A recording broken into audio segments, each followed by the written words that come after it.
بسم الله الرحمن الرحيم.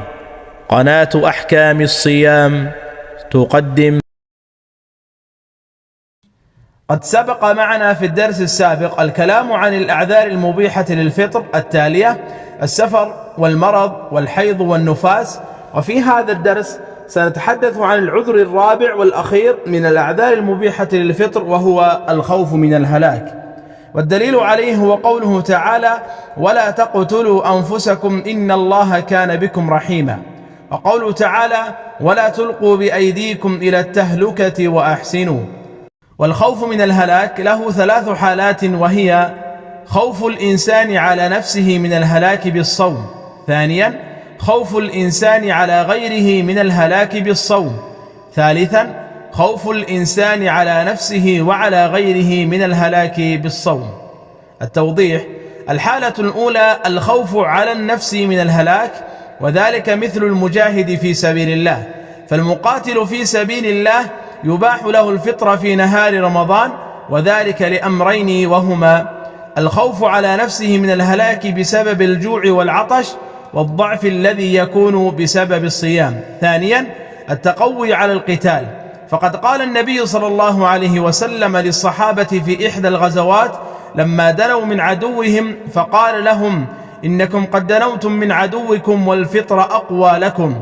ثم بعد ذلك نزلوا منزلا آخر فقال لهم: إنكم مصبحوا عدوكم والفطر أقوى لكم فأفطروا.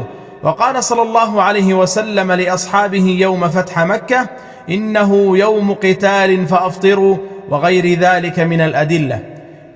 إذا أمر الأمير المجاهدين بالفطر من أجل معركة قائمة لمقارعة أعداء الشريعة فيجب السمع والطاعة.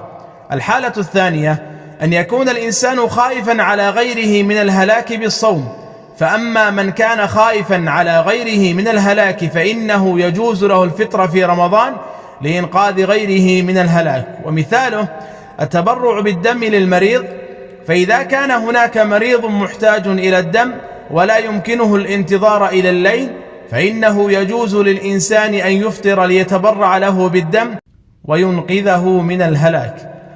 الصحيح في مسألة التبرع بالدم أنه لا يفطر إلا إذا كان التبرع يسبب له عارض فيجوز، وسبب الخلاف في هذه المسألة ذكرناه في الدرس السادس عشر: الحجامة. يقول الشيخ خالد فليج أن جميع الدم الخارج من الجسم قليلا أو كثيرا لا يفطر على الصحيح إلا الحيض والنفاس. الحالة الثالثة خوف الإنسان على نفسه وغيره من الهلاك، وهذا ينطبق على المجاهد في سبيل الله أيضا، حيث أنه خائف على نفسه من القتل، وكذلك خائف على المسلمين من الهزيمة والقتل، ولذلك يباح له الفطر في نهار رمضان ويجب عليه القضاء فقط. وهنا مثال يصلح لجميع الحالات الثلاث السابقة، وهو الحامل والمرضع، فيجوز لهما الفطر في رمضان إذا خافتا على نفسيهما من الهلاك أو خشيتا هلاك ولديهما، ولا يجب عليهما إلا القضاء فقط في هذه الحالة. وهذا والله أعلم، وصلى الله وسلم على نبينا محمد وعلى آله وصحبه أجمعين.